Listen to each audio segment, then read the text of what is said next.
அனைவருக்கும் வணக்கம். இன்றைக்கி நம்ம எதை பற்றி பார்க்க போகிறோன்னா, இன்றைக்கி 2 விஷயங்களை பற்றி நம்ம பார்க்க போகிறோம். ஒன்று என்னென்னா, இந்துக்கள் அப்படின்னு சொல்கிறோம். இந்த இந்துக்கள்ங்கிறது யார்? அந்த இந்துக்கள் எந்த விதமான கலாச்சாரத்தை பின்பற்றுகிறார்கள்? அப்போ தமிழர்கள் என்பவர்கள் யார்? இவர்கள் எந்த விதமான கலாச்சாரங்களை பின்பற்றுகிறார்கள்? அப்போ மற்ற மாநிலத்தவர்களும் இங்கே ஆதிக்கம் செலுத்தியிருக்காங்க, தமிழ்நாட்டை பொறுத்த வரைக்கும் இருந்திருக்காங்க. இப்போ இவர்களையெல்லாம் நாம் எப்படி அழைப்பது? எதை சார்ந்தவர்களாக இருக்கிறார்கள் அப்படின்னு நம்ம ஆராய்ந்து பார்க்கும்பொழுது பலவிதமான உண்மைகள் இதில் தெரிய வருது, நிதர்சனமான உண்மைகள். ஆனால் இந்த தமிழர்களை பொறுத்தவரையிலும் இந்த தமிழர்கள் எல்லோரையும் அரவணைத்து செல்லும் வழக்கம் இவர்களிடம் இருக்கிறது. அது மட்டுமின்றி யாராவது ஒன்று சொல்லிவிட்டார், இது இந்த முறையில் நீங்கள் வாழ்ந்தீங்கன்னா நல்லாயிருக்கும், இந்த முறையில் வாழ்ந்தீங்கன்னா நல்லாயிருக்கும் அப்படின்னு ஒரு 2 முறை சொல்கிறாங்கன்னா, இந்த 2 முறையிலையும் வாழறதுக்கு முயற்சி பண்ணுவாங்க. அவர்களை பொறுத்தவரையிலும் ஒரு வைராகியமோ இல்லை ஒரு வெறித்தனம் அப்படின்னு சொல்லுவாங்க இல்லையா, அந்த மாதிரியெல்லாம் அவர்களிடம் கிடையாது என்பது தான் இங்கு நிதர்சனமான உண்மையாக இருக்கிறது. வைராக்கியம் என்பது விடாப்பிடியாக இருப்பது. ஆனால் இவர்கள் சில விஷயங்களில் விடாப்பிடியாக இருக்கிறார்கள். இந்த விடாப்பிடியாக இருக்கும் விஷயங்கள் இந்த வழிபாட்டு முறை தான். என்னதான் நாம் இந்த வழிபாட்டு முறையெல்லாம் உங்களை மேல்நிலைக்கு கொண்டு செல்லாது என்று கத்தி கூப்பாடு போட்டாலும் இவர்கள் மாறுவதற்கான வாய்ப்பு கிடையாது.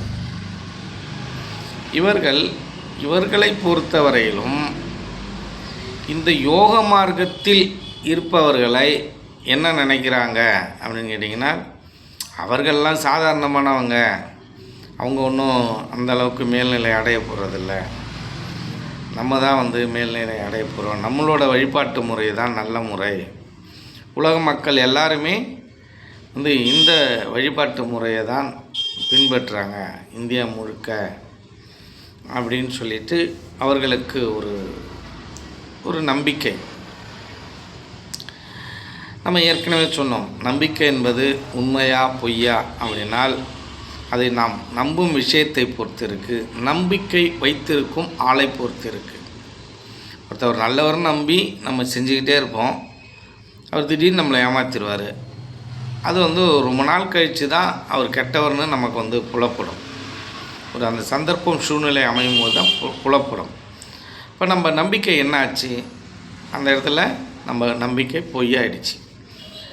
சில பேரை நம்ம பணம் கொடுத்துட்டு போயிருப்போம், எங்கேயாவது வெளிநாட்டுக்கோ எங்கேயோ போயிருப்போம். ஆனால் நம்ம திரும்பி வரும்போது யதார்த்தமாக அந்த பணத்தை நன்றி உணர்வோடு கொடுக்கும் சில மனிதர்கள் இருக்கிறார்கள். இவர்களிடம் நம்பிக்கை உண்மையாக இருக்கிறது. நம்மளே நம்பியிருக்க மாட்டோம், அதை மறந்துருப்போம், ஆனால் அவங்க எடுத்துகிட்டு கொடுப்பாங்க. இப்போ இதிலிருந்து என்ன தெரியுது அப்படின்னா, இந்த நம்பிக்கை என்பது உண்மையும் அல்ல பொய்யும் அல்ல. அது வைத்திருக்கும் அந்த பொருளை பற்றியது, அந்த மனிதனை பற்றியது அப்படிங்கிறத நம்ம புரிஞ்சுக்கணும். இப்போ இந்த இந்து மதத்துக்கு வருவோம். இந்த இந்து மதம் எப்படி உள்ளார புகுந்தது அப்படின்னு ஒரு ஆய்வு பண்ணக்குள்ள, இந்த சிந்து நதிக்கு அந்தாண்ட இருந்த மனிதர்கள் அவர்களுடைய வாழ்வாதாரம் சரியில்லாத நிலையில் நம்மளுடைய இந்தியாவிற்கு அவர்கள் பயணம் செய்கிறாங்க. பயணம் செய்து தமிழ்நாட்டுக்கு, இந்தியாவிலிருந்து தமிழ்நாட்டுக்கு பயணம் செய்கிறார்கள்.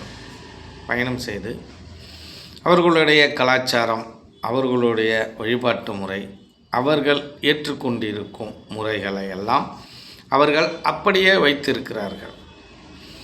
அப்புறம் அங்கேருந்து இடம்பெயர்ந்து நம் மாநிலத்திற்கு அவர்கள் வரும் பொழுது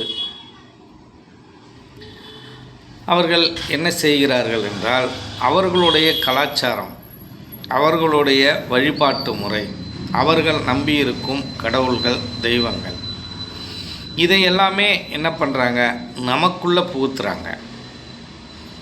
சரி, அவர்களுடைய தெய்வங்களை எல்லாம் நமக்குள் பலவிதமான கட்டுக்கதைகளை கூறி நமக்குள் புகுத்தி விட்டார்கள். சரி, நமக்கென்று ஒரு வழிபாட்டு முறை இருக்கும் இல்லையா, அதை அவர்கள் எடுத்துக்கொண்டார்களா அப்படின்னால் எடுத்துக்கொள்ளவில்லை.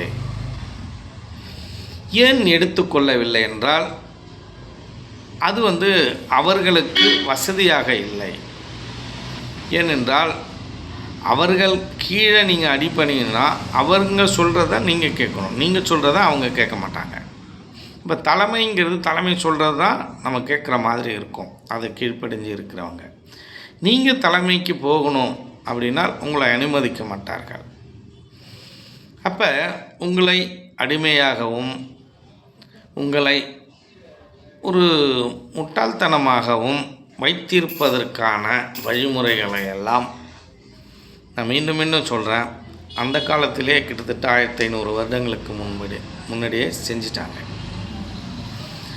அதுக்கப்புறம் அந்த கலாச்சாரங்களை பின்பற்றிய ஆந்திராவிலேருந்து வந்தவங்க, கர்நாடகாவிலேருந்து வந்தவங்க, இப்போ கேரளாவிலேருந்து வந்தவங்க, எந்த மாநிலத்திலேருந்து வடநாட்டிலேருந்து வந்தவர்கள், எந்த மாநிலத்தில் இருந்து வந்திருந்தாலும் அந்த கலாச்சாரத்தை பின்பற்றிய அந்த கூட்டம் என்னவாக மாறிவிட்டது அப்படின்னு கேட்டிங்கனால், அது இந்துவாக மாறிவிட்டது. அந்த இந்து மதத்திற்கு மாறிய கூட்டத்தில் நம் தமிழர்களும் அதில் இருக்கிறார்கள். தமிழர்களும் அந்த கலாச்சாரத்துக்கு மாறிட்டாங்க, அந்த உருவ வழிபாட்டுக்கு மாறிட்டாங்க. ஏற்கனவே ஒரு விதமான உருவ வழிபாடு நமக்குள் இருந்து இருக்கிறது. அது என்ன உருவ வழிபாடு அப்படின்னா, இந்த தமிழர்கள், இந்த ஆதிகால தமிழர்கள் அவர்களுடைய மூதாதையர்களாக அவர்களை பாதுகாத்த அந்த மனிதரை காவல் தெய்வமாக வழிபடும் முறை ஒன்று இருந்தது. அது இன்றளவிலும் குலதெய்வம் என்று இவர்கள் வழிபட்டு கொண்டிருக்கிறார்கள். ஆனால் அந்த குலதெய்வத்தை இவர்கள் வருடத்திற்கு ஒரு முறை வணங்கும் விதமாக அது வழிவகை செய்யப்பட்டிருக்கிறது. ஆனால் அது தவறு. ஏனென்றால் அவர்கள் நம்மளுடைய மூதாதையர்கள், நம்மளை பாதுகாத்தவர்கள். அவர்களை வேண்டுமானாலும் நாம் ஒரு விதமான இறைவனாக, சிறு தெய்வங்களாக ஏற்றுக்கொள்ளலாம். இப்போ எப்படி நம்ம தாய் தந்தையர்களை ஏற்றுக்கொள்கிறோமோ, நம் தாய் தந்தையர்கள் இன்னும் ஒரு 5 தலைமுறைக்கு அப்புறம் அவங்க எப்படி தெய்வமாக மாறுறாங்களோ மூதாதையர்கள், அதே போல் ஏற்கனவே இருந்த மூதாதையர்களை தான் நாம் காவல் தெய்வங்களாக வழிபட்டு வந்த முறை இருந்தது. அப்போ அதையே நீங்கள் கண்டினியூ பண்ணிக்கிட்டே இருக்கணும். உங்களுடைய வழிபாட்டு முறை, உங்கள் உறவினர்களை சார்ந்த வழிபாட்டு முறை. ஆனால் அதிலிருந்து நீங்கள் டைவர்ட் ஆகி திசை திரும்பி அந்த இந்து மதம் என்று சொல்லக்கூடிய அந்த வடநாட்டு கலாச்சாரத்தை, ஆரியர்களுடைய கலாச்சாரத்தை நீங்கள் எப்போ போய் நுழைந்தீர்களோ அப்பொழுதே இந்த தமிழர்களுடைய பெரும்பான்மையான சுதந்திரங்கள் பறிக்கப்பட்டன, ஆன்மீகங்கள், வழிபாட்டு முறைகள் பறிக்கப்பட்டன. இவைகள் மூலமாக இவர்களுடைய படிப்பு, ஆரோக்கியம், இந்த பணத்தை, பொருளாதாரம், இவற்றிலெல்லாம் இவர்கள் பின்தங்கிய நிலைமைக்கு தள்ளப்பட்டார்கள் என்பதுதான் இங்கே மிகப்பெரிய ஆய்வு சொல்லுது. அப்போ இதெல்லாம் உண்மையா அப்படின்னு கேட்டிங்கன்னா இதெல்லாம் உண்மைதான். இதை தான் நம்ம அடிக்கடி சொல்லிக்கிட்டே இருக்கும். அப்போ நம் நாட்டை சேர்ந்த இந்த தமிழ்நாட்டை சேர்ந்த இந்த தமிழர்களோட கலாச்சாரம் மூதாதையர்களை வணங்குவதாக தான் இருந்தது. சரி, இப்பொழுது இவர்கள் இதிலிருந்து விடுபட முடியவில்லை. நான் அந்த உருவ வழிபாட்டிலேருந்து விடுபட விரும்பலை. எனக்கு இதிலிருந்து கொண்டே மேல்நிலை அடைவதற்கான ஒரு வழிமுறை இருக்கிறதா அப்படின்னால் இருக்குது. அந்த வழிமுறையை நான் இன்னொரு காணொளியில் சொல்கிறேன்.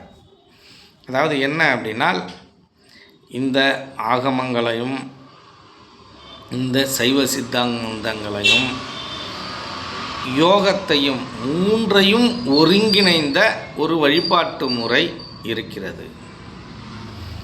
அந்த வழிபாட்டு முறையை நாம் இப்போ அடுத்த மாதம் 18-19 சென்னையில் யோகா வகுப்பு நடைபெற இருக்கிறது, தாம்பரத்தில். அந்த இடத்தில் இந்த வழிபாட்டு முறையை உங்களுக்கு சொல்லித் தருவதற்கு தயாராக இருக்கிறோம். அப்படி இல்லை என்றால் நீங்கள் இந்த வீடியோவை பார்க்குற நபர்கள் அதிகபட்சமான பேர்கள் யோகத்தை சார்ந்தவர்களே. அதனால் அந்த வழிபாட்டு முறை இவர்களுக்கு தேவையில்லை. இந்த யோகத்தில் இருப்பவர்களுக்கு அந்த வழிபாட்டு முறை தேவையில்லை. நமக்கென்று ஒரு யோகத்திற்கென்று ஒரு முறை இருக்குது, அதையே நாம் பின்பற்றுவோம். ஆனால் நாம் ஆலோசனை செய்து அவர்களை கடை தேறுவதற்காக ஏதாவது ஒன்று செய்ய வேண்டும் என்ற நோக்கில் எல்லாத்தையும் கலந்த ஒரு வழிபாட்டு யோக முறையை நாம் வடிவமைத்திருக்கிறோம். அதை அந்த உருவ வழிபாட்டிலிருந்து மீள முடியாதவர்களுக்கு கற்றுத்தருவதற்கு நாம் முற்படுவதற்கும் தயாராக இருக்கிறோம். அது மட்டுமல்லாமல் அவர்களுக்கு வேண்டிய சில உதவிகளையும் நாம் செய்வதற்கு ஆயத்தமாகி கொண்டு இருக்கிறோம். இப்படிலாம் பண்ணலாம், என்ன செய்யலாம் அப்படிங்கிற அந்த முறைகளெல்லாம் நாம் ஆலோசிச்சுக்கிட்டு இருக்கோம். அது அதிகபட்சமாக இன்னும் ஒரு 1.5 மாதத்திற்குள் நாம் ஒரு காணொளியாக வெளியிடுவோம். இப்படி இந்த இந்து மதம் என்பது அவர்களுடைய அந்த வடநாட்டு ஆரியர்களுடைய கலாச்சாரத்தை யாரெல்லாம் பின்பற்றுகிறார்களோ அவர்கள் எல்லாம் இந்து மதத்தை சார்ந்தவர்களாக திகழ்கிறார்கள். அப்போ இந்த யோக மார்க்கத்தில் ஈடுபடுபவர்கள் எந்த மதம், எந்த கலாச்சாரம், எந்த வழியை இவர் பின்பற்றுகிறார்கள் அப்படின்னு நீங்கள் பார்த்தீங்கன்னா, நாம் நமக்கு எந்த பேர் வேணுமானாலும் மக்கள் வைத்து கொள்ளலாம். இந்துவாக நம்மளை வைத்து கொண்டாலும் சரி, இல்லை தமிழர்களாக வைத்து கொண்டாலும் சரி, இல்லை ஈஸ்வர மதம் வைத்து கொண்டாலும் சரி, சித்தர்கள் மதம் என்று வைத்து கொண்டாலும் சரி, சன்மார்க்கி என்று வைத்து கொண்டாலும் சரி, நம்மளுடைய மார்க்கமும் கலாச்சாரமும் நம்மளுடைய வழிபாட்டு முறையும் யோக முறையும் தனியாக உள்ளது. அதில் நாம் வழி மாறுவதற்கோ தடம் மாறுவதற்கோ எந்த விதமான வாய்ப்பும் கிடையாது. நம் வழியில் நாம் சரியாக நாம் செல்லப் போகிறோம். ஆனால் வேண்டுமென்றால் அவர்கள் எந்த மதத்தை வேண்டுமானாலும் அவர்கள் வைத்து கொள்ளட்டும். அதில் நமக்கு ஒன்றும் பெரிய அக்கறை கிடையாது. ஏனென்றால் இந்த மதம், கலாச்சாரம் இது எல்லாத்தையும் நம்ம தாண்டி போகிற நிலையில் தான் நம்ம இருக்கோம். இதற்கு அப்பாற்பட்ட நிலையில் தான் நம்ம இருக்கோம். ஜாதி, மதம், இனம் இதையெல்லாம் நம்ம தாண்டி போகிற அப்பாற்பட்ட நிலையில் இருக்கும் மனிதனாகவே நாம் இந்த யோக மார்க்கத்தில் இருப்பவர்கள் வாழ்வதற்கு முயற்சிக்கணும். அப்படிங்கிறது தான் இங்கே வந்து இந்த யோக மார்க்கத்தில் இருப்பதற்கு சரியாக இருக்கும். எப்படி இருந்தாலும் சரி, இந்த இந்து மதத்தில் எப்படி அப்படின்னா, இந்த உருவ வழிபாட்டை ஏற்றுக்கொண்டவர்கள் எல்லாம் இந்து மதத்தோட கட்டுப்பாட்டுக்குள்ளே வந்துடுவாங்க. அப்போ நம்ம இந்து மதத்தோட கட்டுப்பாட்டில் வருவோமா? யோக முறையில் இருப்பவர்கள் கண்டிப்பாக வரமாட்டோம். உருவ வழிபாட்டுக்குள்ளார இந்த யோக மார்க்கத்தில் ஈடுபடுபவர்கள் அடங்க மாட்டோம், வரமாட்டோம். அப்படி அந்த உருவ வழிபாட்டில் நாம் போனோம் என்றால் நாம் வந்து மீண்டும் கீழ்நிலையை அடைவதற்கும் சின்ன குழந்தையாக நாம் மாறுவதற்கும் உரிய வேலையை தான் நாம் செய்வதாக உணர்வோம். அதை மாதிரி ஒரு நிலை தான் அதில் வந்து இருக்கும். எப்படி இருந்தாலும் நம் தமிழர்கள் இருக்காங்க இல்லையா, இந்த யோக மார்க்கத்தில் ஈடுபடுவர்கள், அவர்கள் இந்துக்களா அப்படின்னா இந்துக்கள் அல்ல. ஏற்கனவே சொன்ன மாதிரி இதையெல்லாம் கடந்தவர்கள், மத மொழி இதெல்லாம் கடந்தவர்கள். அந்த நிலையில் தான் நாம் இருப்போம். நமக்கு ஜாதி கிடையாது, மதம் கிடையாது, எதுவுமே கிடையாது. அப்போ நம்ம அதுக்குள்ளே கட்டுப்படுவோமா? அதுக்குள்ளே அகப்படுவோமா? அகப்பட மாட்டோம். உண்மையான யோக மார்க்கத்தில் ஈடுபடுபவர்கள், உண்மையான சித்த வித்தியார்த்திகள் அதற்குள் அடங்க மாட்டார்கள். மற்றவர்கள் இந்த சித்த வித்தியார்த்திகளே ஜாதியை பார்ப்பவர்கள் நிறைய பேர் இருக்காங்க. மதத்தை பார்ப்பவர்கள் வந்து தன்னை உயர்த்தி கொண்டு தலைவன் என்று சொல்லும் நபர்களும் நிறைய பேர் இருக்காங்க. அவர்கள் வேண்டுமானால் அதில் வந்து சிக்கிக்கொள்ளட்டும். ஏற்கனவே சிக்கிக்கொண்டு தான் இருக்கிறார்கள். அதை மாதிரி பார்ப்பவர்கள் வரதட்சணை வாங்கி கொண்டு திருமணம் செய்வது, ஜாதியை பார்த்து திருமணம் செய்வது, அப்படிப்பட்ட சித்த வித்தியார்த்திகளும் இருக்கிறார்கள். அடிக்கடி உடையை மாற்றிக்கொள்வது, ஆசிரமத்துக்கெலாம் போவாங்க, அங்கே போய் உடையை மாற்றிப்பாங்க. அந்த பக்குவத்தில் இருக்க மாட்டாங்க. ஆனால் அந்த பக்குவத்தில் கட்டாயமாக இருந்தாக வேண்டுமா அப்படின்னா அது வந்து அதற்கென்று சில சட்டங்கள் இருக்குது. அதிகபட்சமாக நான் பின்பற்றும் முறை எது? இந்த சித்த வித்தியார்த்திகள் எந்த சட்டத்தை அதிகமாக பின்பற்ற வேண்டும் அப்படின்னால், நாம் பொய் சொல்லாமலும் ஒழுக்கமாகவும் வெறுப்பு இல்லாமலும் உண்மையை பேசிக்கொண்டு பந்தபாசத்தில் சிக்காமல் இருப்பவர்களாக இருக்க வேண்டும். ஒன்று, மாமிசம் சாப்பிடக்கூடாது. பயிற்சியை சரியாக கடைப்பிடிக்கும் நபர்களாக இருக்க வேண்டும். அப்படி இருக்கும் மனிதர்கள்தான் சித்த வித்தியார்த்திகளாக நாம் எடுத்துக்கொள்ள வேண்டும். அவர்கள்தான் இந்த சட்டத்திட்டங்களுக்கும் உட்படணும். ஜாதி மதம் இதெல்லாம் இருக்கக்கூடாது. வரதட்சணை வாங்கக்கூடாது. மதம் பார்க்காம ஜாதி பார்க்காம கல்யாணம் பண்ணி கொடுக்கணும். ஆனால் அப்படிலாம் இல்லை. அவர்களும் அப்படி தான் இருக்கிறார்கள். வரக்குள்ளே வராங்க, அதெல்லாம் வேணாம் அப்படின்ட்டு, அப்புறம் மாறிடுறாங்க. இந்த சமூக கட்டமைப்பு, சமூக சூழ்நிலை அவர்களை மாற்றிவிடுகிறது. நாம் இந்த சித்த வித்தியார்த்திகள் என்பவர்கள் மிகுந்த வைராக்கியத்தோடு வாழ வேண்டும்.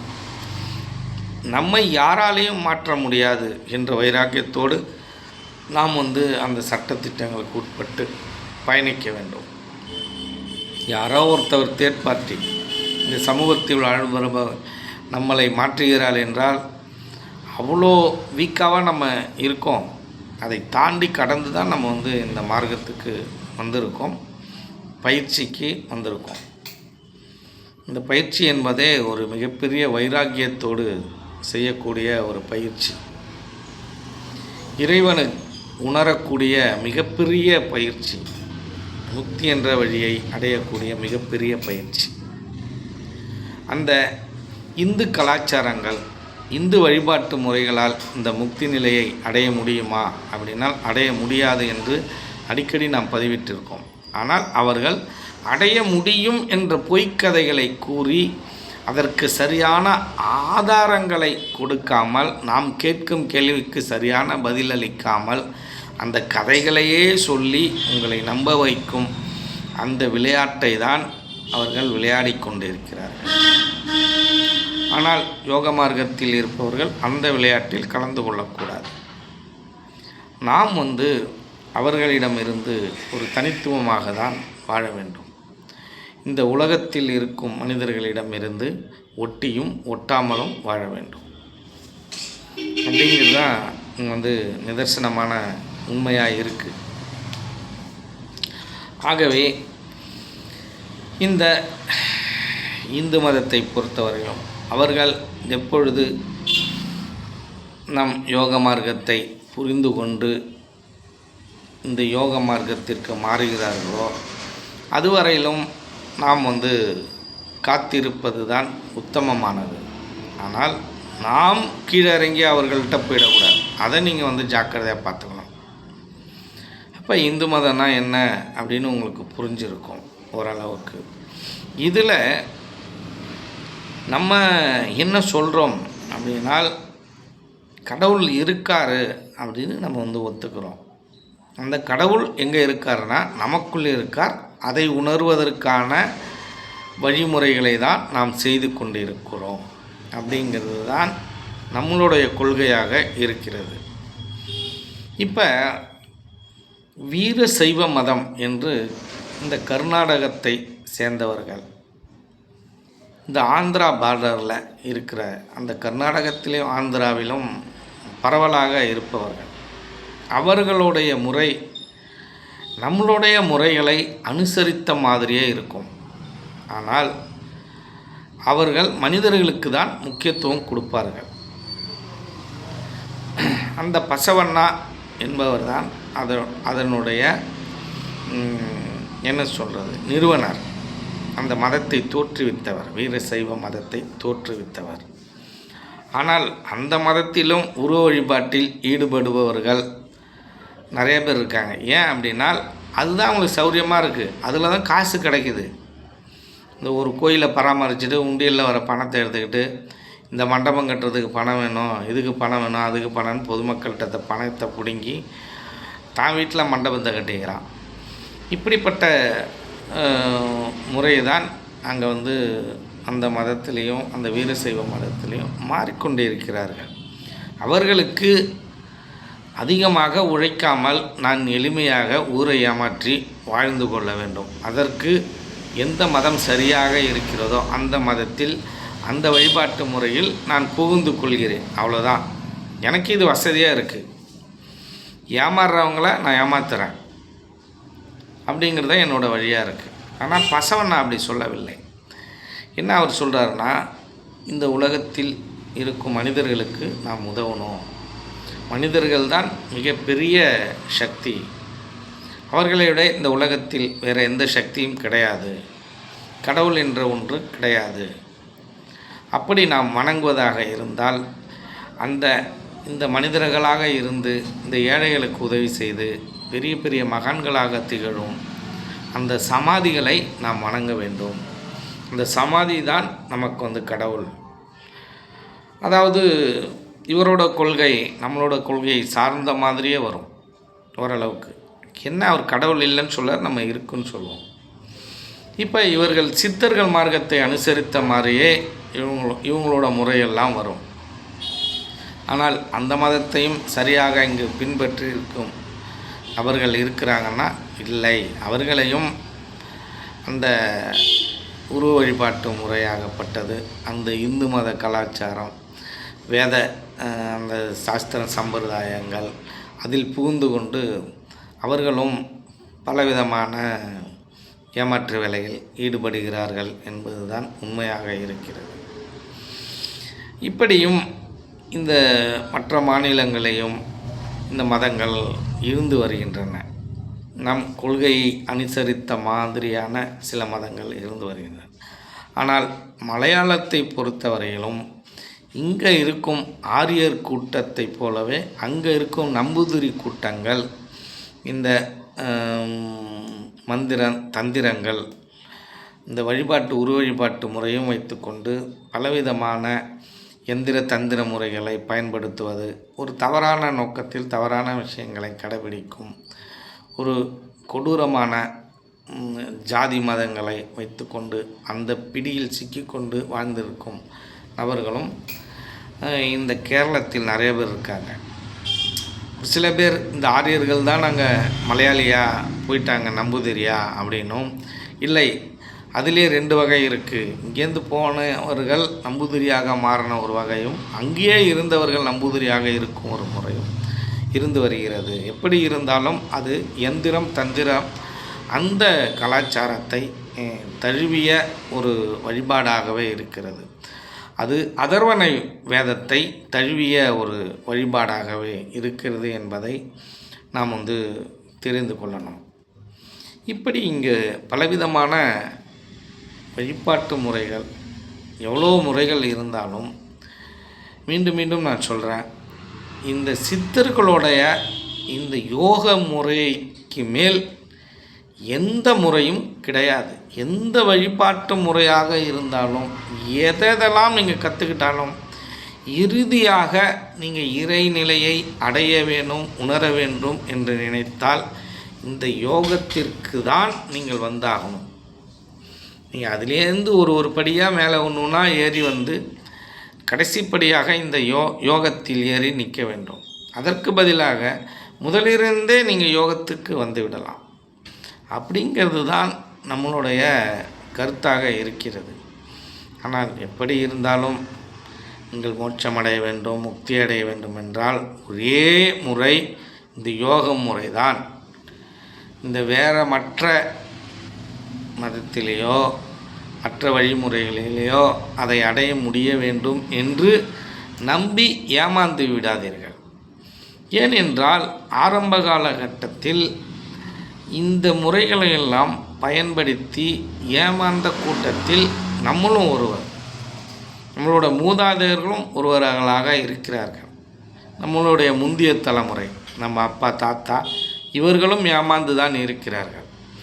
அதை விட்டு வெளியேறி நாம் விழிப்புணர்வாகி அறிவார்ந்த சமூகமாக மாறிக்கொண்டு வருகிறோம். அறிவார்ந்த மனிதர்களாக, மாமனிதர்களாக, மகான்களாக, சித்தர்களாக மாறி வருகிறோம். அதையே நாம் என்ன பண்ணணும், தொடர்ச்சியாக அந்த பணியை நாம் அந்த முறையில் நாம் பயணிக்க வேண்டும். எங்கேயாவது நம்ம யாராவது சொல்கிறாங்கன்னு சொல்லிட்டு பின்வாங்குவது என்பது எப்பொழுதுமே இந்த வித்தியார்த்திகளாக இருந்தாலும் யோக மார்க்கத்தில் ஈடுபடுபவர்களாக இருந்தாலும் கூடாது. எவ்வளோ யோகா ட்ரஸ்ட்டுகள் இருக்கின்றன. இந்த யோகா ட்ரஸ்ட்டில் சிக்கிக்கொண்டு தவித்து கொண்டு இருக்கும் இந்த இளைஞர்களுடைய அவங்களோட நிலைமையை பார்த்தால் மிக மிக பரிதாபமான ஒரு நிலையில் உள்ளது என்பது தான் நமக்கெல்லாம் வேதனை அளிக்கிற விதமாக இருக்கிறது. ஏனென்றால் அவர்கள் உண்மையாக இருக்கிறார்கள், ஆனால் அவர்களுக்கு வழிகாட்டும் அந்த வழிகாட்டுகள் சரியாக இருக்கிறார்களா என்றால் இல்லை என்பது தான் இங்கே நிதர்சனமான உண்மையாக இருக்கிறது. அப்படி இருப்பதனால தான் அவர்கள் என்ன சொல்லியிருப்பாங்க, முதல்ல அந்த ட்ரஸ்ட்டுக்கு போக்குள்ளே அவங்களுக்கு சொல்லிக் கொடுக்கப்பட்ட விஷயங்கள் எப்படி இருக்கும் அப்படின்னால், நீங்கள் எந்த விதத்திலையும் யார் சொல்வதையும் நம்பக்கூடாது. முதலில் வெளி தொடர்புகளை துண்டிப்பார்கள். நீங்கள் மற்ற புத்தகங்களை நீங்கள் படிக்கக்கூடாது. இப்போ அந்த ட்ரஸ்ட்டில் எழுதின புத்தகத்தை மட்டும்தான் நீங்கள் படிக்கணும். அவங்களுக்கு உகந்த புத்தகங்களை மட்டும்தான் உங்களுக்கு படிக்க கொடுப்பாங்க. ரெண்டாவது, உங்களை சிந்திக்கவே விட மாட்டாங்க. உங்களுக்கு வேலையை கொடுத்து அதிலே சிக்க வைத்து உங்களை சிந்திக்க விடாமல் செய்வார்கள். இந்த அரசாங்கம் செய்து கொண்டு இருக்கிற வேலையை அவர்கள் செய்து கொண்டு இருக்கிறார்கள். உங்களை சிந்திக்கையே விடுவதில்லை. உங்களை பரபரப்பாகவே வச்சிருக்கிறது. அப்போ நீங்கள் மற்ற நூல்களை படிப்பதற்கு உங்களுக்கு டைம் கொடுக்கறதில்ல. அந்த நூல்களை உங்களை கண்களே காமிக்கிறதில்ல. நல்ல நல்ல நூல்கள்லாம் இருக்குது. அப்போ இந்த சித்தர்களோட மார்க்கமும் மகான்களோட மார்க்கமும் எப்படி இருக்குனால், தன்னிச்சையாக சுதந்திரமாக ஒவ்வொரு தனிநபரும் செயல்படக்கூடிய தன்மையில்தான் நம்மளுடைய இந்த மனித இனம் இருக்கிறது. நான் தன்னிச்சையாக சுதந்திரமாக செயல்பட முடியவில்லை என்றால் அதற்கப்புறம் எனக்கு குருநாதர் எதற்கு, மற்றவர்கள் எதற்கு? இங்கு முடிவெடுக்கும் திறன் என்பது ஒவ்வொரு தனி மனிதனுக்கும் இங்கே இருக்குது. அந்த விஷயத்தை பொறுத்தவரையிலும் இந்த சிவானந்த பரமஹம்சருடைய அந்த முறையை பின்பற்றுபவர்களும் இந்த சித்த வித்தியார்த்திகளும் அதிலிருந்து தப்பித்து கொண்டார்கள். நல்ல ஒரு யோக மார்க்கத்தை அவர்கள் தேர்வு செய்திருக்கிறார்கள். ஆனால் அதிலேயும் சில பிரச்சனைகள் இருக்குது. அப்படியே கற்றுக்கிட்டாலும் அந்த கற்றுக் கொடுக்கும் நபர்கள் சரியான நபர்களாக ஒரு சிலர்கள் இருப்பதில்லை. இதில் 2 விதமான ஒரு வழிமுறை இருக்குது. சாதாரணமாக செய்யக்கூடிய ஒரு வித்தை அப்படின்ற ஒரு வழிமுறை இருக்குது. சமாதி நிலைக்கு என்று போகக்கூடிய ஒரு வழிமுறை என்று ஒன்று இருக்கிறது. 2 வழிமுறையும் ஒன்றுதான். ஆனால் அதில் சின்ன நுட்பம் இருக்கிறது. பிரம்மரந்திரத்தை சீக்கிரம் தட்டி திறப்பதற்கான ஒரு வழிமுறை இருக்கிறது. அதுவும் சித்த வேதத்தில் இருக்கிற ஒரு வழிமுறை தான். ஒன்றும் அதற்கென்று புதுசாக ஒரு வழிமுறையெல்லாம் நம்ம சொல்லலை. ஆனால் அதை நாம் கற்றுத்தேர்ந்து ப்ராக்டிக்கலாக அதை செய்கிறோமா, செய்முறையில் அதை சரியாக செய்கிறோமா அப்படிங்கிற நுட்பத்தில் தான் விஷயம் இருக்குது. என்னை பொறுத்தவரையில் ஒரு 35 ஆண்டுகளுக்கு மேலே நான் ஆய்வு செய்ததின் பெயரின் இதை பின்பற்றுவர்கள் மிக மிக குறைவு. அந்த சரியான அந்த பயிற்சி முறையை பின்பற்றுபவர்கள் மிக மிக குறைவு. அதுவும் ஒழுக்கமாக உண்மையாக வாழும் நபர்களும் மிக மிக குறைவு. அப்படி இருந்தால் அவர்களெல்லாம் மிகப்பெரிய மேல்நிலையை அடைந்திருப்பார்கள், அடைய முடியும். ஆனால் இவர்கள் எல்லாம் இந்த சமுதாய சிக்கலில் சிக்கிக்கொண்டு பயிற்சியை சரியாக செய்யாமல், மிதமான பயிற்சி போதும். உங்களுக்கு கடுமையான பயிற்சி எப்போ தேவைப்படும் அப்படின்னால், நான் சமாதி அடையும் நிலைக்கு வந்து விட்டேன், எனக்கு நிறையா அனுபவம் கிடைச்சிச்சு அப்படின்னக்குள்ளே நீங்கள் கடுமையான பயிற்சிக்கு போகலாம். அப்போ இந்த உலகத்தை அனுசரித்தே ஒரு மிதமான ஜபம் போதுமானது. 1 மணி நேரம் நீங்கள் ஜபம் பண்ணுறீங்க, 1.5 மணி நேரம் பண்ணுறீங்க அப்படின்னா போதுமானது. இல்லை ஒரு 2.5 மணி நேரம் பண்ணுறீங்க அப்படின்னாலும் போதுமானது தான். நீங்கள் டைமை கூட்டிக்கிட்டே போகணும், அது ஒன்றும் தவறு கிடையாது. ஆனால் இந்த டைமிங்கில் ஒன்றும் இல்லை. 2.5 மணி நேரம் சும்மா வேண்டா வெறுப்புக்கு மேலும் கீழுமா ஜீவனை மேலும் கீழுமா இழுத்துக்கிட்டு ஆட்கள்லாம் நிறையா பேர் இருக்காங்க. 1 மணி நேரம் ஜபம் செய்தாலும் 1/2 மணி நேரம் ஜபம் செய்தாலும் அதை ஒழுங்காக சரியாக பிரம்மரந்திரத்தை கொண்டு போய் தட்டும் நபர்கள் ஒரு சிலர்கள் இருக்கிறார்கள். இந்த 1 மணி நேரம் ஜபங்கிறது ஒழுக்கமாக நீங்கள் கரெக்டாக பண்ணிங்கனால் அது உங்களை மேல்நிலைக்கு கொண்டு போகும். போகலாமெல்லாம் இருக்கிறதுக்கு வாய்ப்பே இல்லை. மனம் அது செம்மையானால் மந்திரமே ஜெபிக்க வேண்டாம், நான் கடவுளாகவே மாறிடுறேன். அப்போ இங்கே யோகமே எனக்கு தேவையில்லை. இப்போ எதுக்கு யோகம் அப்படின்னால், நான் அந்த கடவுள் நிலைக்கு போகிறேன்னா போயிருக்கேனா இல்லையா அப்படின்னு எனக்கு தெரியல. இப்போ இந்த பிரம்மரந்திரத்தை திறக்கணும், இந்த அமிர்தூரில் நான் சாப்பிட்ணும், அதுக்கு தான் என்ன தேவைப்படுது, இந்த யோகம் தேவைப்படுது. நான் ஒழுக்கமாக வாழ்வதற்கு இந்த யோகம் தேவையில்லை. என்னுடைய மனக்கட்டுப்பாடு, இந்த புத்தி கட்டுப்பாடு, இந்த அறிவு கட்டுப்பாடே என்னை மேல்நிலைக்கு கொண்டு போயிடும். ஆனால் இங்கே இந்த அழியாத தேகமாக இந்த உடலை மாற்றுவதற்கும், நான் இறைவனை நான் தரிசிப்பதற்கும், எனக்குள் உணர்வதற்கான அந்த வழிமுறையை நான் மிக விரைவில் அடைய வேண்டும் என்றால் அந்த யோகத்தை பயன்படுத்துகிறோம். இந்த ஜென்மத்தில் எனக்கு கிடைக்கணும் அப்படின்னக்குள்ளே இந்த யோகத்தை பயன்படுத்துகிறோம். நான் பல ஜென்மமானாலும் பரவாயில்ல பார்த்துக்கிறேன், இன்னொரு 1000 ஜென்மானாலும் பரவாயில்ல பார்த்துக்கிறேன்னா இந்த யோகம் யாருக்கும் தேவையில்லை. ஒழுக்கமாக வாழ்ந்தாலே போதுமானது. ஒழுக்கமாக வாழ்ந்தாலே அவர்களுக்கு தனித்தன்மைகள் தானாகவே வந்துவிடும். அதற்கென்று ஒரு தனித்தன்மைகள், ஒரு தனி சக்தி இருக்குது, இந்த சொல்வன்மையெல்லாம் இருக்குது. இப்படி தான் இந்த யோகம் இன்றளவிலும் இருக்குது. சில நுட்பங்கள் தான் இங்கே இருக்குது. ஒரு மனிதர்கிட்ட நான் சாதாரணமாக அவருடைய பையன் எனக்கு தொடர்பு கொண்டார். அதனால் அவர்கிட்ட என்னுடைய நம்பரை கொடுத்துருந்தேன். என்னோடய வீடியோவை அவருக்கு அவர் அனுப்பிச்சிருந்தார். அந்த வீடியோவை அவர் பார்த்துருக்கார். அப்போ அவரை நான் பார்க்கும்பொழுது அவங்க அப்பாவுடைய நம்பரை கொடுத்தார். சரின்னு சொல்லிட்டு அந்த நம்பரை சேவ் பண்ணுவதற்காக நான் சேவ் பண்ணும்போது அது மிஸ்டு காலாக போயிடுச்சு. அப்புறம் திரும்பவும் அவர் எனக்கு ஃபோன் பண்ணார். ஃபோன் பண்ணக்குள்ள அப்போ உங்களோட வீடியோவை நான் பார்த்தேன். நீங்கள் எப்படி இந்த சித்தவத்தை விட்டு வெளியில் போய் சில விஷயங்களை சொல்லி கொடுக்குறீங்க, அதை மாதிரி சொல்லி கொடுக்கலாமா அப்படின்னு சொல்லிட்டு சில கேள்விகளை அவர் கேட்டார். அதற்குரிய சரியான பதிலை நாம் அவரிடம் கூறினோம்.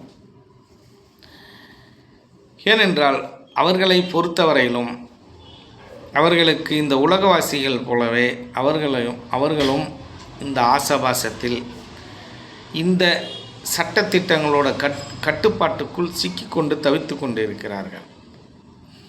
ஏனென்றால் இந்த யோகம் என்பது ஒரு கட்டுப்பாட்டிற்குள் அடங்காத ஒரு விஷயம். ஆனால் கட்டுப்பாட்டுக்குள் அடங்கின ஒரு விஷயம், அடங்காத ஒரு விஷயம். கொஞ்சம் புரியாத போல இருக்கும். நாம் இந்த உலகத்தில் தான் இருக்கிறோம். அவர்களோடு நாம் கட்டுப்பாட்டுக்குள்ளே அவர்களோட ரூல் படி தான் வாழுகிறோம். ஆனால் அவர்களிடமிருந்து தனியாக இருக்கோம் இல்லையா? அதுதான் அவர்களுக்கு உட்பட்டும் அப்பாற்பட்டும் நம்ம வாழ்கிறோம். தனியாக இருக்கக்குள்ள அப்பாற்பட்டு வருவோம், அவர்கள் கூட வாழக்குள்ள அவர்களுக்கு உட்பட்டு வாழுவோம். அப்போ இங்கே தனித்தன்மையாக இங்கே வாழவே முடியாது. சரி, இப்போ நான் வெறும் சித்தவேத கருத்துக்களை மட்டும்தான் எடுத்துக்கொள்ள வேண்டுமா, இல்லை மற்ற நூல்களை நான் பார்க்கக்கூடாதா, மற்ற நூல்களில் இருக்கும் நுட்பங்களை நான் தெரிந்து கொள்ளக்கூடாதா அப்படின்னால் தெரிந்து கொள்ளலாம். எல்லா நூல்களையும் நீங்கள் பார்க்கணும். எல்லா மதமும் என்ன சொல்லியிருக்குங்கிறத நீங்கள் பார்க்கணும். நீங்கள் சும்மா சாதாரணமாக பார்க்கலாம், உங்களுக்கு டைம் இருந்தால் பார்க்கலாம், டைம் இல்லைன்னா தேவையில்லை. ஆனால் அதையெல்லாம் நீங்கள் அப்படியெல்லாம் பேசக்கூடாது, அதெல்லாம் ஒரு சரியாக இருக்காது, நீங்கள் இதுக்குள்ளாரையே இருக்கணும், இந்த சித்த வித்தியார்த்திகள் அப்படின்ற அதுக்குள்ளாரையே இருக்கணும் அப்படின்னு அவர் சொல்லும் பொழுது அவரிடம் நாம் நம்ம என்ன சொன்னோம் அப்படின்னால், ஒரு கட்டுப்பாட்டுக்குள் கட்டுண்டு கிடப்பவன் சரியான மகானாக இருக்க முடியாது. சுவாமி சிவானந்த பரமஹம்சர் அவர்கள் அவர் ஆசிரமத்தை அமைத்து அந்த கட்டுப்பாடுகளை அந்த ஆசிரமத்தில் வசிக்கும் நபர்களுக்கு அந்த கட்டுப்பாட்டுக்குள் வாழ வைத்துவிட்டு அவர்கள் ஆசிரமத்திலிருந்து வெளியில் தான் வாழ்ந்தாங்க. ஏன் அப்படின்னா அங்கே உள்ளார போனால் அந்த கட்டுப்பாட்டுக்குள்ளே இவரும் அடங்கணும். ஏன்னா கட்டுப்பாடை போட்டவரே இவர் தானே. வாழத் தெரியாதவர்கள் தான் அங்கே போய் சிக்குண்டு நாம் வாழ வேண்டும். நாம் வாழத் தெரியாதவர்கள் அல்ல. எல்லோருக்கும் வாழும் முறை நன்றாகவே தெரியும். ஆனால் நம்மளே தான் நம்மளுடைய சிக்கலை உருவாக்கி கொள்கிறோம். இந்த பந்த பாசங்களில் கட்டுப்பட்டு ஆசபாசத்தில் கட்டுப்பட்டு வாழ்கிறோம். அப்போ எதிலையும் சிக்கிக்கக்கூடாது. இப்போ என்னுடைய முறை அது. ஆனால் சித்த வித்தியார்த்திகள் அனைவரும் அந்த கட்டுப்பாட்டுக்குள்ளே தான் வாழணும். எல்லா மகான்களுடைய கருத்துக்களையும் நீங்கள் பார்க்கணும், ஏற்றுக்கணும். அவர்களும் சிவானந்த பரமஹம்சருக்கு முன்னாடியே தோன்றியவர் வள்ளலார், சிவானந்த பரமஹம்சருக்கு முன்னாடியே தோன்றியவர் திருமூலர், சிவானந்த பரமஹம்சருக்கு முன்னாடியே தோன்றினவர் காலங்கி மச்சமுனி, சட்டமுனி, அருணகிரிநாதர், இந்த மாதிரி எண்ணிலடங்கா சித்தர்களை சொல்லிகிட்டே போகலாம். இப்போ இதற்கு முன்னாடியும் இந்த கலையை அவர்கள் எல்லாம் செய்யவில்லையா, சொல்லவில்லையானா சொல்லியிருக்கிறார்கள். ஆனால் நடைமுறையில் எளிய வழியில் சொன்னவர் சிவானந்த பரமஹம்சர். அவரை சொல்கிறார், காரண குருவாக என்னை ஏற்றுக்கொள்ளுங்கள், நீ எதுக்கெடுத்தாலும் என்னையே பிடிச்சிக்கிட்டு இருக்காதீங்க, நான் எந்த வழியில் பயணித்தனோ அந்த வழியை உங்களுக்கு சொல்லி கொடுத்துருக்கேன், அந்த வழியில் நீங்கள் பயணித்தா போதும் அப்படின்னு சொன்னவருடைய அந்த சொல்லை கேட்காமல் அவர் சொல்லியிருக்கிறோம் அந்த முறையை பின்பற்றாமல் அவரை பற்றுக்கொள்ளும் நபர்கள் இருக்கிறார்கள். எதுக்கு எடுத்தாலும் சிவானந்தபுரம் சார், சிவானந்தபுரம் சார், அப்படி அவரை பிடித்து கொள்ளும் நபர்கள். அவரை பிடித்து கொண்டால் இந்த உருவ வழிபாட்டிலிருந்து விஷ்ணுவை பிடித்து கொள்பவருக்கும் சிவனை பிடித்து கொள்பவருக்கும் இல்லை துர்க்கையை பிடித்து கொள்பவருக்கும் என்ன பெரிய வித்தியாசம் இருக்குது? அவர்கள் உருவத்தை பிடித்து கொள்கிறார்கள், நீங்களும் அந்த உருவத்தில் வாழ்ந்த ஒரு மனிதரை பிடித்து கொண்டிருக்கிறீர்கள், ஒரு சித்தரை பிடித்து கொண்டிருக்கிறீர்கள். இதில் ஏதாவது வித்தியாசம் இருக்கா? உருவ வழிபாட்டே வேணான்னு சொன்ன வள்ளலாரை உருவமாக்கி வழிபட்ட முறை மாதிரி தான் இருக்குது. அப்போ இது எல்லாம் சாத்தியம் இல்லை. அப்போ நமக்கு டைம் அதிகம் இல்லாததுனால நம்ம என்ன பண்ணிட்டோம், அவர்களிடம் அதிகமாக நாம் பேசலை. அப்படி சந்தர்ப்பம் கிடைத்தாலும் பேசப்போவதும் அல்ல. அவர்கள் எல்லாம் ஒரு விதமான அகங்காரத்தில் சிக்கிக்கொண்ட மனிதர்கள். இப்படி தான் இருக்கணும், இப்படி இருந்தால்தான் நான் பயிற்சியை சொல்லிக் கொடுப்பேன், அதை முடிவெடுக்க நம்ம யார்? நீ சொல்லிக் கொடுக்க வேணாம். உன்னை போல பல லட்சம் பேர் இந்த இந்தியாவில் உலகம் ஃபுல்லாக இருக்காங்க. இப்போ சாமி அப்படி நினச்சிருந்தார் இந்த உலகம் முழுக்க இந்த வித்தை பரவி இருக்குமானா பரவி இருக்காது. அவர்கள் சொல்லும் அந்த கொள்கை ஒரு 3 சட்டங்கள் கடுமையாக நீங்கள் பின்பற்றினால் போதுமானது என்பதுதான் அவர்கள் கூறியது. அப்படி இருக்கும் பொழுது இவர்கள் அந்த சட்டத்தையும் பிடித்து கொண்டு அந்த சிவானந்த பரமஹம்சரையும் பிடித்து கொண்டு இவர்களுக்கென்று ஒரு அகங்காரத்தை அமைத்து கொண்டு நான் இப்படி தான் இருப்பேன்னா இங்கே இருந்துட்டு போங்க, அதில் நமக்கு என்ன பிரச்சனை இருக்குது? அது அவரவர்களுடைய விருப்பம், அவர்களுடைய தனித்தன்மையை பொறுத்தது, அது நமக்கு தேவையில்லாதது. ஆனால் நம்மளுடைய முறை என்பது எல்லோ சித்தர்களையும் பின்பற்றுவது, எல்லா மதத்தில் இருக்கும் நன்மைகளையும் எடுத்துக்கொள்வது, தேவையில்லாத விஷயங்களை எல்லாம் விட்டுவிடுவது. அது எந்த மதமாக இருந்தாலும் எந்த குருவாக இருந்தாலும் சரி, எல்லாரையும் எடுத்துக்கிறோம் நம்ம. ஏன்னா எல்லா மகானும் மகான் தானே. இதில் என்ன ஏன் மகான் ஓ மகான்? இந்த கட்சிக்காரன் மாரி நீ ஒரு கட்சி நான் ஒரு கட்சி, 2 பேரும் நம்ம அடிச்சுக்கிறோம். ஆனால் தலைவர் 2 பேரும் ஒத்துமையாக இருப்பான். அதே போல் தான் இப்போ இதை மாதிரி ஒரு சூழ்நிலையை உருவாகும் என்று சித்தர்கள் கூறியிருக்கிறார்கள். என்னென்னா இதை மாதிரியான ஓ மதம் ஏன் மதம், உன்னோட குரு என்னோட குரு அப்படின்னு அடிச்சுக்கிற ஒரு நேரம், வார்த்தையால் அடிச்சுக்கிற ஒரு நேரம் உருவாகும் என்று ஏற்கனவே பதிவிட்டிருக்காங்க. இன்னொரு விஷயமும் சொல்லியிருக்காங்க, இந்த உலகம் அழிவை நோக்கி கொஞ்சம் கொஞ்சமாக அழிவை நோக்கி சென்று கொண்டிருக்கிறது. கூட்டம் கூட்டமாக உங்களுக்கு மரணம் சம்பவித்து கொண்டே இனி வருங்காலத்தில் நடக்கும். இந்த போரெல்லாம் பாருங்கள், இப்போ அடிக்கடி வருது. இதற்கான காரணம் என்ன? அதான் இந்த போட்டி, பொறாமை. அப்போ அங்கே அன்புன்றது ஒன்று இல்லை. இன்னொரு உயிரை கொள்வதை அவன் எப்போ சாதாரணமாக நினைக்கிறானோ அப்போ அவனிடம் அன்பு இல்லை, அவன் மனிதனாகவே இருக்க முடியாது. அந்த மிருகங்களோட வெறித்தனம் தான் இந்த போர்கள் எல்லாம். இந்த உலகத்தில் இந்த இராணுவம் என்ற ஒன்று இல்லாமல் இருந்தால் ஒவ்வொரு நாடும் பெரிய அளவில் முன்னேற்றம் அடையும். இந்த இராணுவத்திற்காக அவ்வளோ கோடி ரூபாயை ஒவ்வொரு கவர்மெண்ட்டும் இங்கே செலவு பண்ணுது. ஆனால் அங்கே பாதுகாக்கிறேன்னு சொல்லிட்டு இங்கே எல்லாம் பசியால் வாடிக்கிட்டு இருக்கான். அப்படிங்கிறது தான் இங்கே நிதர்சனமான உண்மையாக இருக்குது. இங்கே 10 பேர் சாப்பாட்டை 2 பேர் சேர்ந்து சாப்பிட்றான். அப்படிங்கிறது தான் இங்கே உண்மையாக இருக்குது. இப்படி பலவிதமான பிரச்சனைகள், பலவிதமான விஷயங்கள் எல்லாமே இருக்குது. ஒரு மனிதன் எல்லாத்தையும் கற்று தேர்ந்திருப்பது சரியானதா அப்படின்னா சரியானது தான், அதில் ஒன்றும் மாற்று கருத்து இல்லை. நீங்கள் இதில் தான் இருக்கணும் அப்படின்னு ஒரு அவசியமும் இல்லை. நீங்கள் எல்லா இடத்துக்கும் போங்க, எல்லா இடத்தையும் கற்றுக்குங்க. ஆனால் உங்களுக்கு அதற்கான அவகாசங்கள், காலங்கள் அதை மாதிரி இருந்தால் நீங்கள் செல்லலாம். கால அவகாசங்கள் குறைவாக இருக்குது. அப்படிலாம் ஓடி போய் எங்கே பார்த்தாலும் அலைஞ்சி யார் என்ன சொல்லியிருக்காங்க, எந்தெந்த முறை சரியானது அப்படின்னு ஆய்வு பண்ணி நிறைய விஷயங்களை கற்றுத்தேர்ந்து கடைசியாக தான் நம்ம வந்து இந்த வழிமுறையை நம்ம வந்து ஃபாலோ பண்ணி அந்த வழியில் நடக்கிறோம். அப்போ இவ்வளோ ஆராய்ச்சியும் பண்ணி நம்ம ஒரு விஷயம் சொல்லும்போது அது சரியாக இருக்குமா சரியில்லாமல் இருக்குமா அப்படிங்கிற முடிவை நீங்களே எடுத்துங்க. ஏன் அப்படின்னா அவரவர்களுக்கு என்று முடிவெடுக்கும் திறன் உண்டு, தனித்தன்மை உண்டு. ஆனால் அதற்கு ஒரு அனுபவம் தேவை. அனுபவமே இல்லாமல் சில விஷயங்கள் அவர்கள் முரண்பாடாக இருக்கும்பொழுது அதை தவறு என்று நாம் சொல்லக்கூடாது. இப்போ நான் சொல்கிறேன், இந்த ஆரியர் கூட்டம், இந்த வேத ஆகமங்கள் நிறையா பொய்க்கதைகள்லாம் சொல்லியிருக்காங்க அப்படின்னு. நான் என்ன பார்க்குறேன், எப்படி பார்க்குறேன்னா, அதிலிருந்து நான் சரியான தத்துவங்களை எப்படி எடுத்துக்கொள்வது, தத்துவார்த்தமாக என்ன சொல்லியிருக்காங்க அப்படிங்கிறத மட்டும்தான் நான் எடுத்துக்கிறேன். அவன் கெடுதலாகவே சொல்லியிருந்தாலும் அதிலிருந்து எனக்கு ஒரு நல்ல விஷயம் கிடைக்கும். நான் ஒரு இடத்துக்கு போகிறேன் அப்படின்னால் அந்த இடத்துல எனக்கு அன்னைக்கு அந்த வேலை நடக்கலை.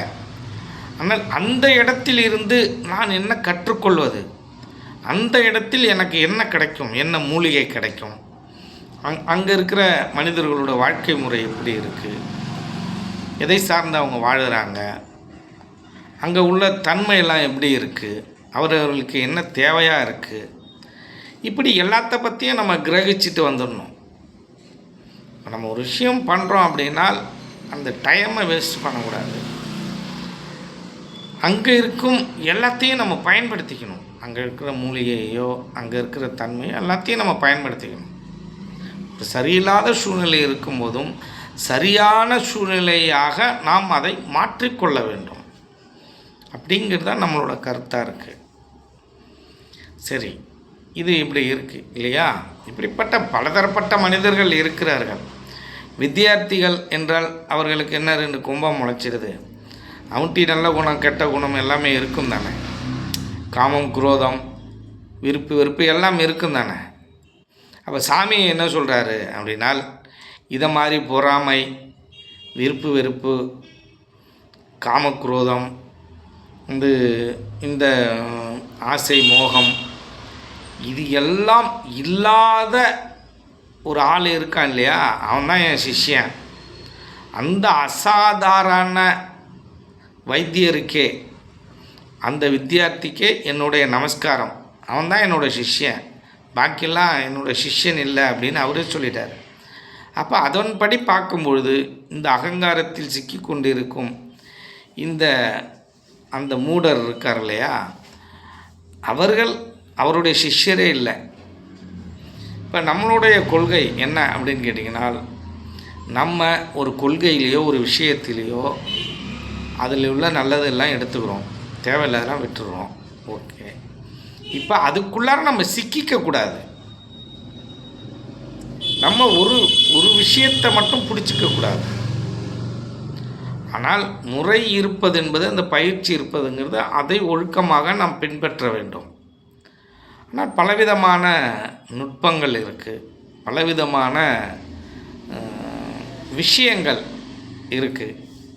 அதில் அதை நம்ம எடுத்துக்கிறோம் மற்றவங்கள்ட்டேருந்து, மற்ற நூல்கள்லேருந்து நம்ம எடுத்துக்கிறோம். சித்தர்கள் நூல்லேருந்து நம்ம பாதுகாப்பதற்கு எடுத்துக்கிறோம். இந்த உணவு முறையை இந்த சித்த வித்தியார்த்திகளோ இல்லை சித்த விதத்திலோ நடவடிக்கை மதத்திலோ சொல்லவே இல்லை. அவங்க மாம்சம் இல்லாமல் சாப்பிடுங்கன்னு சொல்கிறாங்க. ஆனால் உணவிலே கட்டுப்பாடு வேண்டும், அதை மற்ற நூல்கள் சொல்லுது. அப்போ அதிலேருந்து எடுத்துக்கிறோம். ஊனை உருக்கி உள்ளொளியை பெருக்கி அப்படின்னு மாணிக்கவாசகர் சொல்கிறாரு. சித்த வித்தியார்த்திகள் ஆசிரமத்தில் இருக்கிறவங்க எல்லாம் கட்டையாக இருக்காங்க. ஊனை உருக்குறாங்கன்னா எல்லாமே ஒரு உருவத்தில் பெருசாக இருக்கிற ஆட்கள் தான் இருக்காங்க. அப்போ அப்படிங்க இருக்கலாமானா இருக்கலாம், அதை பற்றி ஒன்றும் பிரச்சனை இல்லை. ஆனால் நம்மளோட உணவு முறை எப்படி இருக்குன்னா, நம் உயிர் வாழ்வதற்காக சாப்பிட வேண்டும். நம்ம உடலை பெருக்கத்திற்காக சாப்பிடக்கூடாது, உடம்பை வளர்க்குறதுக்கு சாப்பிடக்கூடாது, இந்த உயிரை வளர்க்குறதுக்காக சாப்பிடணும். இப்போ என்ன பண்ணணும், ஊனை நீங்கள் உருக்கலாம் வேணாம், ஒடுக்கலாம் வேணாம், உங்களுக்கு உயிர் வாழற அளவுக்கு சாப்பிட்டுங்க. ஒரு மிதமான உணவு, எல்லாத்தையும் மிதமாக வச்சுங்க. மிதமான உணவு, மிதமான பயிற்சி, மிதமான வாழ்க்கை, எல்லாமே மிதமான உறவு, மிதமான நட்பு, எல்லாத்தையும் மிதமாக பாருங்கள். இது ஒரு சரியான முறை தான். அதில் எந்த விதமான தவறும் இல்லை. ஆனால் எதுக்குள்ளாரையும் நாம் சிக்கிக்கக்கூடாது. நம் மனைவிக்குள்ளே நம்ம போய் சிக்கிக்கக்கூடாது.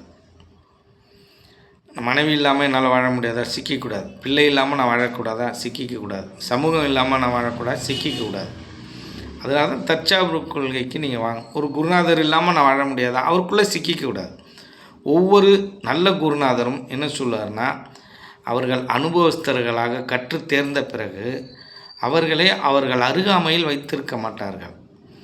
வெளில பொன் தோர்த்தி விட்டு அவர்களுடைய இந்த வழிபாட்டு நம்மளுடைய முறையை இங்கே உலகம் ஃபுல்லாக பரப்பு, எங்கே நீ போயிருக்கே அங்கே போய் பரப்பு அப்படின்னு சொல்லி அனுப்பிச்சிருவாங்க.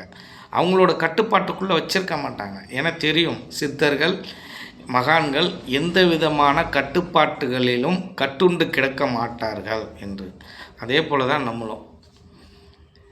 சிவானந்த பரமேஸ்வரர் என்ன சொல்லுவார், அவருக்கு கூட இருந்த சிஷ்யர்கள்லாம் அனுபவம் கிடைச்சதுக்கப்புறம் தெரித்து விட்ருக்கார். உனக்கெல்லாம் இனிமேலுக்கு இங்கே வேலை இல்லை போ அப்படின்னு சொல்லி தெரித்து விட்ருக்கார். அவருக்குள்ளே அவரை சிக்கிக்க விடலை. அவங்களுக்கு சிஷ்யருக்குள்ளே இந்த குருநாதரும் போய் சிக்கிக்கலை. சிஷ்யன் இல்லாமல் என்னால் வாழ முடியாது அப்படியே இருக்கக்கூடாது. குருநாதர் இல்லாமல் சிஷ்யனால் வாழணும் அப்படியே இருக்கக்கூடாது. எல்லாமே இங்கே தனித்தன்மையாக தான் இருக்கணும். ஏன்னா இந்த உலகமே அப்படி தான் இருக்குது. இறைத்தன்மையே அப்படி தான் இருக்குது. இந்த இயற்கையோட நியதியே அப்படியே தான் இருக்குது. எப்படி இருக்குது அப்படின்னால், இந்த உலகத்தோடு ஒன்றி இருக்குது, ஆனால் தனித்தன்மையாக இருக்குது. ஒவ்வொரு உயிரும் தனித்தனியாக தானே இயங்குது. எனக்குள்ளே ஒரு 10 உயிர் இயங்குறாங்களா என்ன? இப்போ என் மகனே இருக்கான் அப்படின்னால், என்னுடைய செல்லுக்குள்ளார உயிரணுக்குள்ளேருந்து அவன் உருவாகியிருப்பான். உருவாகி அவன் உருவமாகி பருவுடல் எடுத்ததுக்கப்புறம் அவனை எனக்குள்ளே கொண்டு போக முடியுமானா முடியாது. அவன் தனித்தன்மையாகவே இயங்குவான். அதற்கு நான் காரணகர்த்தா, அவ்வளோதான். அப்படி தான் இருக்க வேண்டும். யாரிடமும் யாரும் சிக்குண்டு இருக்கக்கூடாது, தனித்தன்மையாக இருக்க வேண்டும். அப்படி இருக்கும்பொழுது தான் அவர்களுடைய விஷயங்கள் எதுவாக இருந்தாலும் நம்மளை பாதிக்காது. அவர்கள் இல்லாத போது அவர்களுடைய தன்மை, அவர்களால் நமக்கு கிடைக்கும் உதவிகள், அதிலிருந்து நாம் பாதிக்காமல் வாழ்வதற்காக தான் நீங்கள் எப்படி இருக்கணும், ஒட்டியும் இருக்கணும், விலகியும் இருக்கணும் அப்படின்னு சொல்கிறது. இதை நாம் தெளிவாக தெரிந்து கொள்ள வேண்டும். சரி, எப்படி இருந்தாலும் சரி, இந்த இந்துக்கள் என்பவர்கள் யார் அப்படின்றத பற்றி பார்த்தோம். இந்த தமிழர்கள் என்பவர்கள் யார் அப்படின்றதையும் பார்த்தோம். இப்போ நம்மளை பொறுத்தவரையும் நம்ம யார் அப்படின்னா, நம்மளுடைய மதம் ஈஸ்வர மதம், சித்தர்களுடைய மதம் சன்மார்க்கம். இப்படி பலவிதமான விஷயங்களை ஒருங்கிணைந்த மதம்தான் நம்மளுடைய மதம். நம்மளுடைய ஜீவ மதம் தான் நம்மளுடைய மதம். நம்மளுடைய இந்த வாசியோக பயிற்சி தான் நமக்கு ஆதாரம் அப்படிங்கிறத நீங்கள் தெளிவாக புரிஞ்சுக்கணும். மீண்டும் இன்னொரு காணொளியில் சந்திக்கிறேன். நன்றி, வணக்கம்.